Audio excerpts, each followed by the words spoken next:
ahacurirwa imigambi myinshi idasanzwe hakabimira ku mitwe y'inyeshyamba idasanzwe ibarizwa muri Kongo isaga 200.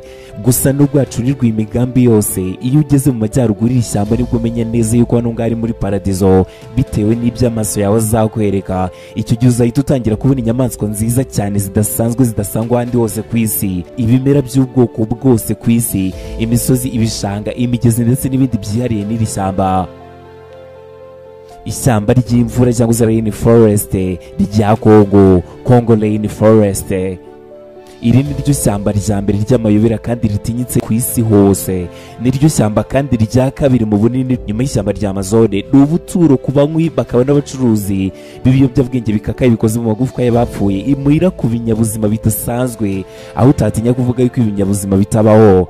Mu matware y'ingagi nini cyane ku isi, ingagi z'ibikoko zitwa za King Kong. Ishyamba uzasangamo ibinyabuzima bidasanzwe abenshi bakunze kugereranya n'imizimu, imyuka mibi n'abadayimoni. Muri ishyamba habamo ibiti bidasanzwe bifite agaciro ka zahabu. Iki giti cyitwa Afromosia ibarirwa agaciro k'amadolari 50,000. Uyashyize mu Nyarwanda yagera muri miliyoni 70. Iri shyamba rya Kongo rikora mu bihugu bitandatu birimo demokarasi ya Kongo ifiteho 60%, hakazaho Congo Brazzaville, Cameroon, Gabon, Centrafrique n'igihugu cya Guinea Equatoriale. Iri shyamba ni rinini cyane, rikaba rifite ubuso bwa kilometero kare 1,078,000. Bigahita byumvikanisha neza yuko rino shyamba rikubye u Rwanda inshuro zirenga 67. Hatuyemo abasangwabutaka bahabaye kuva mu myaka 1000 ishize. Icyo gihe basekuruza baho bagiye muri iri shyamba kugira ngo bakomeze ubuzima batunzwe no guhinga ndetse no guhiga. Hiyongeraho yuko bakurikije imico ya kera ku buryo na n'ubu batagikeneye kumva yuko hari abandi bantu babaho, aba bazi yuko ari bo bonyine babaho nta terambere baze. Njye nitwa Eddy Karoti. Muri iki kiganiro kidasanzwe tugiye kugaruka kuri ishyamba ry'inzitane rya Congo rain forest, riberamo byinshi bidasanzwe binavugwamo ubupfumu n'ubucuraguzi. Icyo usabwa ni ukureba kino kiganiro mpaka kirangiye. Ndagusohoje kandi nguhaye ikaze. Murakaza neza mu ishyamba risangwamo iby'agaciro karemano kurusha ahandi hose ku isi, mu buturo bw'inyamaswa zidasanzwe harimo inziza n'imbi. Twagiye ni ishyamba rifite ubwiza buhambaye bwiganje mu ibara ry'icyatsi kibisi, bituma urirebeye hejuru aribona nk'inyanja y'icyatsi kibisi. Iri shyamba ubwaryo rirekura umwuka upima toni zisaga miliyoni 30 za carbone. Ni umwuka ugira akamaro gakomeye mu kugabanya ubushyuhe bwo mu kirere. Ibaze noneho ubushyuhe busangwa muri Afurika iyo hataza kuba iyi carbon dioxide uko byari komera. Ibi bituma iri shyamba ryitwa ibihaha bya Afurika kubera uyu mumaro waryo. Ese ko n'ahandi hose ku isi haba amashyamba meza atandukanye, niki kidasanzwe kiri muri iri shyamba rya Kongo gituma rigaragara nk'ishyamba ryihariye? Muri iri shyamba rya Kongo hari amatware y'ingagi ahitwa Virunga National Park, aherereye mu gice cy'uburengerazuba bw'iri shyamba.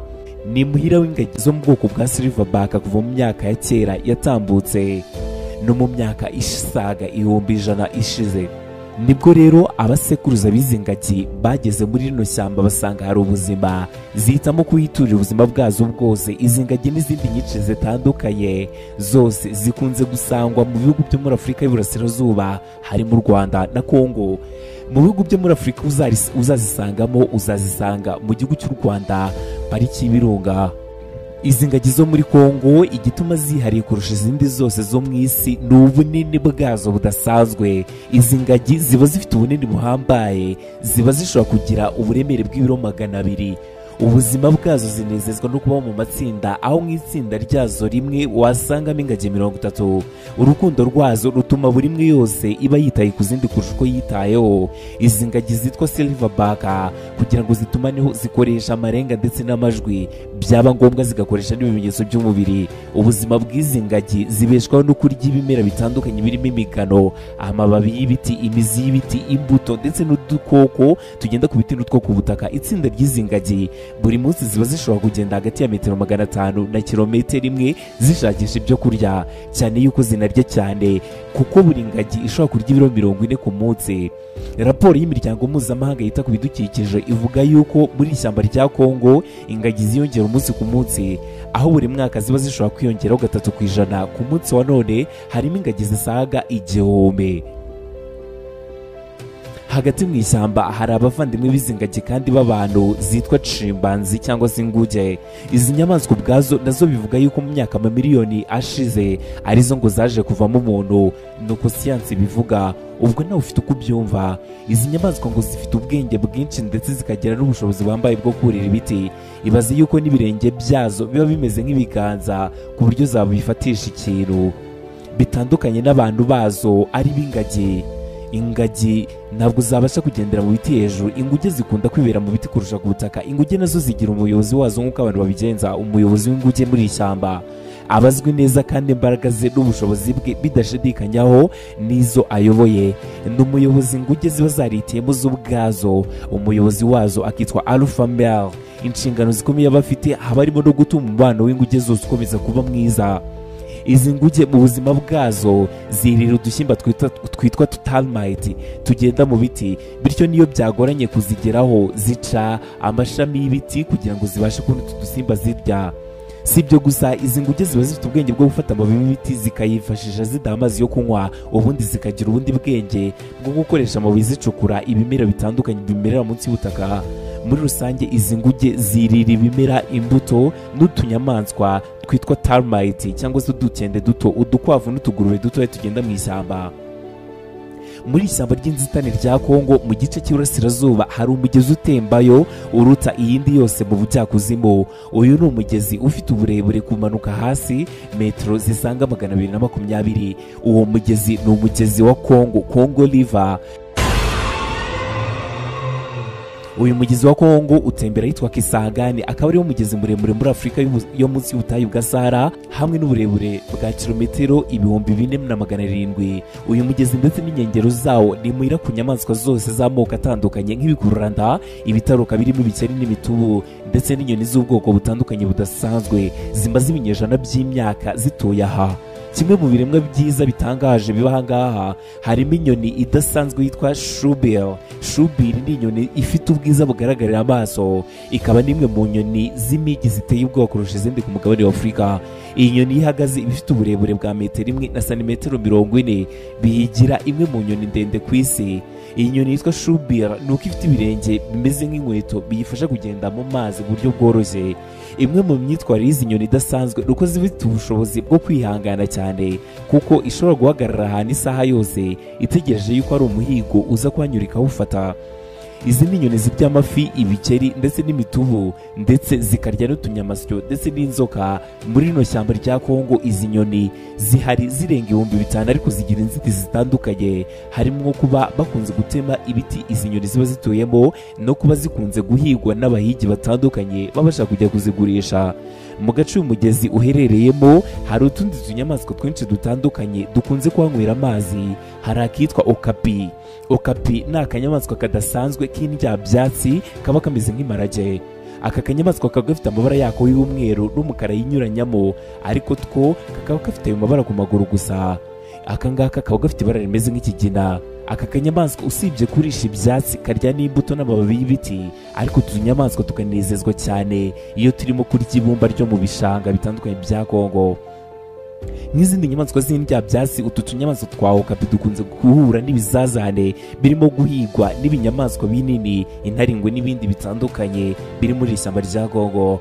Mu gace k'uburengerazuba bw'iri shyamba habarizwa inyoni yitwa gasuku y'inyekongo, Congo Grey Parrot, hamwe n'umubare uri mu 8,000 n'ibihumbi 10 zisigaye mu burengerazuba bw'iri shyamba. Congo Grey Parrot nayo ntabwo isanzwe n'ubwiza bwihariye ifite kurenza izindi zose zirimo aha. Ikindi kandi izi nyoni zitwa gutya ni nyarugenge cyane kurusha nyinshi mu nyamaswa zibaha. Ni inyamaswa zifite intekerezo zihuta ku buryo buhambaye kurusha izindi mu nyamaswa. Ubuzima bwazo izi nyoni za Grey Parrots zirya imbuto, ibinyampeke, zikanywa n'amazi y'ibishanga byo muri Kongo. Ariko igitangaje kurusha ibindi byose nuko izi nyoni ubwazo zirahiga zikanahinga imbuto zigakora zikazazirya, bitewe nuko mu bishanga inyamaswa zikunze kuhanyura zihakandagira ziba zimeze nk'izirimo kuhahinga. Bityo rero kubera ubutaka bwabo buba bworoshye, izi nyoni zihita zibibyaza umusaruro zigaca imbuto zirekurira muri ubwo butaka, hanyuma bwa butaka bukazikundira zikazera za mbuto. Muri ishyamba kandi rya Kongo tuzasanga inyamaswa itangaje, imvubu yitwa pygmy hippopotamus. Kuba ari imvubu ubwabyo ntabwo ari ibintu bitangaje, kuko nyine mu mugabane wa Afurika ndetse n'ahandi ku isi haboneka imvubu nyinshi, ariko imvubu zo muri ubu bwoko ziba zihariye mu miterere yazo, kubera ko ntabwo zijya zikura ku rugero rw'izindi mvubu kandi zikagira uruhu runyerera cyane. Pygmy hippopotamus bishobora kujya munsi y'amazi ikamara iminota irenga 5 itarahumeka. Mu buzima bwazo busanzwe ntabwo zirya ibyoganyanja, ziva mu mazi zikajya kwira imbuto, zikarisha ibyatsi n'ibindi bimera bisanzwe, gusa zikagira umwihariko wo kurya ugereranyije n'ukuntu ziba zingana, kubera ko imvubu imwe yo muri ubu bwoko iba ishobora kurya ibiro 70. Zigira amahirwe yo kuba imyaka myinshi cyane, kubera yuko iyi nyamaswa iba ishobora kuramba imyaka irenga 50 mu gihe nta na kimwe gihuye nayo ngo kigire nabi. Nimba hari amashyamba akunze kugira umwihariko w'ibiti birebire cyane, ntabwo yarusha ishyamba rya Kongo. Ishyamba rya Kongo ni ishyamba ry'inzitane, bigatuma rikunze kugira ibiti birebire cyane byagera 50 m. Ni handi buri giti cyose kirwanirira kugira ngo kibashe kubaho. Ni no mpamvu bikura bikabasha kugera kure cyane, birimo bihiga imirasire y'izuba, bitewe n'uko ibindi biti biba biri mu ihangana naryo. Muri ibiti birebire habamo inkende zitangaje, inkende ziba zifite amabara y'umweru n'umukara. Ni inkende zitwa iz'imya Angora, kubera ko mu gihugu cya Angola ariho zagaragaye bwa mbere Angora colobus monkeys. Izi nkende imibereho yazo itandukanye n'izindi nkende zose zo ku isi, kubera yuko izindi nkende zose zishimishwa no kuba mu gihiriri, mu gihe izi ngizi zo atari ko ziteye, ziberaho mu muryango umwe gusa, nta yindi nkende n'imwe yivanze mu buzima bwazo. Nk'izindi nkende nazo ziba mu biti cyane, ariko iyo bisabye kujya ku butaka, kubera ko zizi ko habaho ibizazane byinshi, inkende y'ingabo nk'umurinzi w'umuryango iramanuka, yarangiza byaba ngombwa yuko n'umuryango umanuka, ikaba igomba kubanza kureba yuko hasi hatekanye kugira ngo idahungabanya umuryango wayo. Nibwo ziboneraho zikamanuka zigiye nko gushaka amazi yo kunywa. Buri wese ugeze mu majyaruguru y'ishyamba rya Kongo mu biti byaho atangazwa no kubona inyamaswa yitwa mandrill. Mandrill ni inkende y'agatangaza, ni inkende imwe idasanzwe ku isi hose, ni nayo ndende kandi ntibiyibuza kurira ibiti neza cyane nk'uko izindi nkende zibikora. Gusa kuba nini cyane ntabwo ari byo bintu bitangaje kuri iyi nkende, ahubwo amabara yifitiye meza anyuranyuranyemo bitangaza buri wese uyibonye. Inkende yitwa mandrill yo muri Kongo ifite uburebure bungana na 1 m, iba imeze nk'ibidasanzwe. Mu nkende zibaho nta n'imwe yareshya itya, nta n'imwe. Mu ishyamba ry'inzitane rya Kongo rero izi nkende za mandrill zifatwa nk'umwihariko w'ahangaha, kuko ari wantu zigaragara kurusha ahandi ku isi. Inkende za mandrill ni inkende zigira umwihariko utangaje wo gukunda kuba mu gihiriri, kuko itsinda rimwe ryazo urisangamo inkende zirenga 200 na 300. Iyo mandrill ziri mu matsinda muri ubu buryo, ziba ziganjemo iz'ingabo mu rwego rwo kurinda umutekano wazo zose. Izi nkende zirinda umutekano bitewe n'urukundo zigirana. Ibaze nawe hagize inyamaswa yibeshye ikazigeramo zigera ku 1000, ibikoze yabyicuza nta kabuza. Mu burasirazuba bw'ishyamba rya Kongo hari imisozi myiza cyane, imisozi ya Rwenzori. Imisozi iherereye mu burasirazuba bw'iri shyamba ahana imbibi n'igihugu cya Uganda. Muri iki cyanya cy'imisozi ya Rwenzori hari uburebure bwa kilometero 120 zose. Ibi ngibi bishyira imisozi ya Rwenzori ku mwanya wa 3 mu misozi migari kurusha indi yose muri Afurika. Aha rero ni mu matwari y'inyamaswa itangaje ya El Manke. Inyamaswa bivugwa yuko ariyo nyamaswa bivugwa yuko imaze imyaka myinshi cyane muri ishyamba rya Kongo. Ubushakashatsi buvuga yuko izi nkende za El Manke zimaze imyaka irenga 2 miliyoni ziri ku isi. Iyi misozi ya Rwenzori rero hafi yayo hari ibishanga byiza, ari nabyo dusangamo utunyamaswa twiza dutangaje. Aka kanyamaswa kitwa Statunga. Utunyamaswa two mu muryango w'izitwa antelope. Utwitwa antelope ni utunyamaswa tuzi kwiruka kurusha izindi zose. Utu tunyamaswa dukunda ahantu hari amazi, ari nayo mpamvu dukunda kwibera mu bishanga berereye muri iyi misozi ya Rwenzori. Impamvu Statunga zikunda kwibera mu bishanga nuko zikunda kunywa amazi, ariko nanone zigakunda no koga. Utu tunyamaswa rero tugira amaguru maremare cyane kurusha uko tungana, nabyo biri mu bituma dukunda ahantu hari amazi. Natwo nk'izindi nyamaswa zose z'indya byatsi duhora duhigwa n'inyamaswa z'indyanyama ziri mu bwoko bw'impigi. Gusa amaguru yatwo maremare yifitemo ubushobozi buhambaye bwo kumenya niba hafi aho ngaho hari inyamaswa y'inkazi igiye kutwataka. Ibyo bituma inyamaswa yose igiye kwataka utu tunyamaswa duhita tubimenya hakiri kare tugahunga. Ese mu nyamaswa zose twagarutseho wakunze iyihe kurusha izindi? Tanga igitekerezo cyawe muri comment. gusa inyamaswa ntabwo aricyo kintu cyari kiri muri iri shyamba rya Kongo. Reka tugaruke ku biti bidasanzwe bihenze kurusha ibindi muri rino shyamba. Iki kiganiro kiri buze kujya kurangira twagarutse ku moko menshi adasanzwe y'abantu bafite uburaguzi muri rino shyamba rya Kongo, amarozi, gusenga abakurambere n'ibindi bitandukanye. Gusa mbere y'uko dukomeza ikiganiro turakwibutsa gukanda like, subscribe kuri iri video. Byinshi muri ibiti bihambaye byo muri iri shyamba biba bifite agaciro kameze nk'aka zahabu. Urugero, igiti cya muvura ni igiti kizwi cyane muri Afurika yose. Ni ibiti bikunze gukoreshwa cyane mu miyoboro y'amashanyarazi. Ibi biti bikurwa muri Repubulika Iharanira Demokarasi ya Kongo byifashishwa mu gukora amashanyarazi, umuyoboro w'amashanyarazi, ko biba bizwi neza yuko ibiti bikomeye cyane ku buryo bishobora kumara imyaka irenga 50 bigihagaze. Gusa nubwo ibiti byamamaye cyane muri Afurika, ntabwo bivuze yuko ari byo biti bihenda cyane kurusha ibindi byose muri ishyamba rya Kongo. Tuboneyeho ibiti bya muvura bifite agaciro ka biliyoni 8 na biliyoni 10 z'u Rwanda. Ibi byose rero ni nk'agatonyanga mu nyanja ugereranyije n'ibindi biti by'agaciro birimo ibiti bya Formosia twakubwiye kare, n'ibiti byitwa African Teak kuko bisangwa muri Afurika honyine muri ishyamba rya Kongo. Niwumva mvuga yuko ishyamba rya Kongo, niwumva yuko buri kimwe cyose mvuga kiri muri Kongo, nuko nyine ariyo ifite igice kinini cyane kuko rikora ku bihugu bigera muri 6. Bityo rero igihugu icyo ari cyo cyose gikora kuri ishyamba gifite ibiti byacyo ndetse n'amatware yabyo, ndetse birimo n'ibintu byacyo. Ibiti bya Formosia bitemwa muri ishyamba rya Kongo bikoherezwa cyane ku mugabane w'Uburayi ndetse n'Amerika kugira ngo bikorwemo ibintu bihambaye kandi bihenze birimo briefcase, ibikoresho by'imiziki nka piano, gitari, violin n'ibindi bitandukanye. Si ibyo gusa, ibiti bikorwamo n'ibindi bintu byinshi bitandukanye birimo inzugi zihambaye kandi zihenze. Akenshi cyane uzasanga bishyirwa mu modoka imbere. Igitangaje nuko ibiti biri ku mugabane w'Afurika ariko bikaba bidakoreshwa n'Abanyafurika ubwabo, ahubwo bikoreshwa n'abanyamahanga. Kugira ngo mvuge ukuntu iki giti kiba gihambaye, ameza amwe yonyine yakozwe muri iki giti aba ashobora kugura miliyoni 10 z'amafaranga y'u Rwanda. Igiti kimwe cy'ubu bwoko kiba gishobora gukura kikazamuka kikagera kuri metero 60, ndetse kikaba cyagira n'umubyimba munini cyane ushobora kugira umubyimba wa metero 2. Igiti kimwe cyo muri ubu bwoko gishobora kugira uburemere bwa tone. Uru ni urugendo rw'imyaka iri muri 50 n'ijana kugira ngo iki giti gikure kigere aho kigera. Bityo rero kubera imiterere y'ibi biti no gukomera kwabyo, hakiyongeraho n'igihe kinini cyane bitwara mu gihe ibiti birimo gukura, bihita byumvikanishwa n'ari ibiti by'agaciro cyane. Igiti kimwe cyo muri Formosia kibarirwa amadolari 50,000 agera kuri miliyoni 70 z'amafaranga y'u Rwanda ku giti kimwe gusa. Sapeur ni ikindi giti kirekire cyane giherereye muri rino shyamba, kigira metero 60 mu burebure. Akaba ari igiti gikura cyane, kiba kibasha gukurikira urumuri rw'izuba.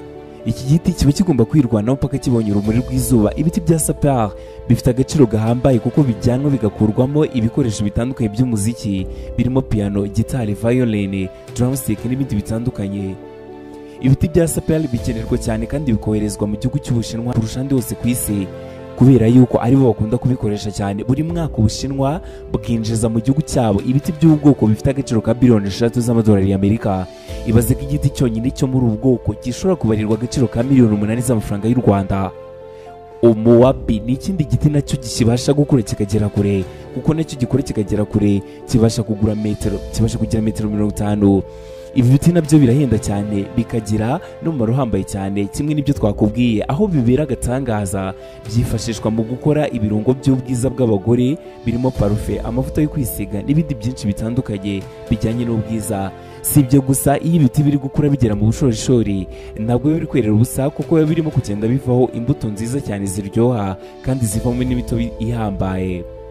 Ibiti bya Mowabi bisangwa mu burengerazuba bw'ishyamba rya Kongo, bikambukirana imipaka bikagera no mu bihugu bya Kongo, Brazzaville, Cameroon, Gabon. Igiti kimwe cya Mowabi kibarirwa agaciro ka miliyoni 300 z'idolari. Aya ni amafaranga y'u Rwanda arenga 500,000. Muri ishyamba rya Kongo mu ntara ya Kasai, Kwala, Mendombe n'ahandi hatandukanye, ni ahantu hatuye abaturage batandukanye b'abasangwa butaka bamaze igihe kirekire cyane kuva mu bihe bya kera. Aba bantu bari mu moko atandukanye yiziritse ku muco wabo gakondo, ndetse babayeho ubuzima nk'ubwo basekuruza bari babayeho mu myaka ya kera. Nta gihinduka na kimwe, ndetse niba nitaye ku iterambere.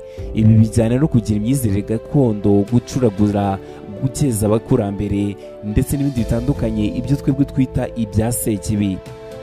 mu by'ukuri abangaba ni abantu batitaye na gato ku kumenya aho iterambere isi igezeho, kuko ntabyo baba bazi ko iri shyamba rinini cyane hafi kungana n'umugabane wose. Ishyamba rikubye u Rwanda inshuro 67. Ntibishoboka yuko warigendamo n'amaguru ngo urirangize, nurangiza umenye ibibera hanze yaryo. Niyo mpamvu bano bantu baribamo batabasha kugera hanze yaryo ngo bamenye ibihabera.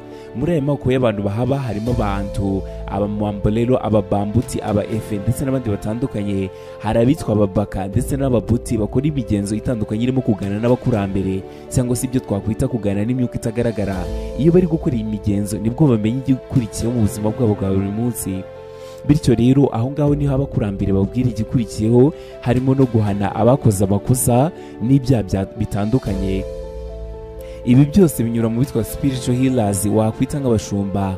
Abo ngabo nibo bategeka icyo bagomba gukora, kubera yuko abangaba ari imana zabo ngo ziba zabivuze. Aba spiritual healers twabageranya n'abapfumu, barubaho cyane kurusha abandi bose bo muri ubu bwoko, kubera yuko icyo bavuze cyose kiba kigomba kubahirizwa niyo baba babeshya. Muri make ijambo ryose riva mu kanwa k'aba bantu rifatwa nk'ubutumwa buvuye ku Mana. Mu babaka kandi ndetse n'ababuti, umuntu wahemukiye uwo mu bwoko bwabo cyangwa se yamubabaje ahanishwa igihano gikomeye cyane kirimo n'icy'urupfu. Hari ubundi bwoko bw'abantu batandukanye bo muri ubu bwoko, barimo abitwa yaka, bantu, runda, chokwe n'abandi batandukanye. Aya moko ndetse n'abandi batandukanye bose bahuriye mu kwizera imigenzo itandukanye y'igipfumu. Gusa iyi migenzo yabo iba itandukaniye ku tuntu duto duto bagenda bizera abandi batatwizera. Ariko abandi bantu bose bahuriye ku kuba ubuzima bwabo bwa buri munsi babeshwa no guhiga inyamaswa zo mu ishyamba, zikaba amafunguro yabo ya buri munsi, y'impu zabo zikaba imyambaro yabo. Ishyamba rya Kongo nk'andi mashyamba yose yo muri Afurika no muri Amazone afite ibibazo bitandukanye, birimo gutemwa kw'ibiti, gushimutwa kw'inyamaswa bituma iri shyamba rigenda rijya mu gihombo.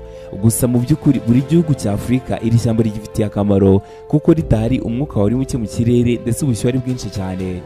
Hari ibindi byinshi cyane byari kuri ishyamba rya Kongo tutavuze. Bityo rero niba wifuza yuko twaza kuri igice cya kabiri cy'iri shyamba, waza tuganiriza ukabitwandikira, utwohereza ubutumwa bugufi tukamenya yuko bikwiye ko twabikora. Njye nitwa Gedi Kelody, wakoze kungurikira. Mukomeze kugira ibihe byiza. Ndagusaba gukanda subscribe kugira ngo byose bigende neza. Ciao ciao.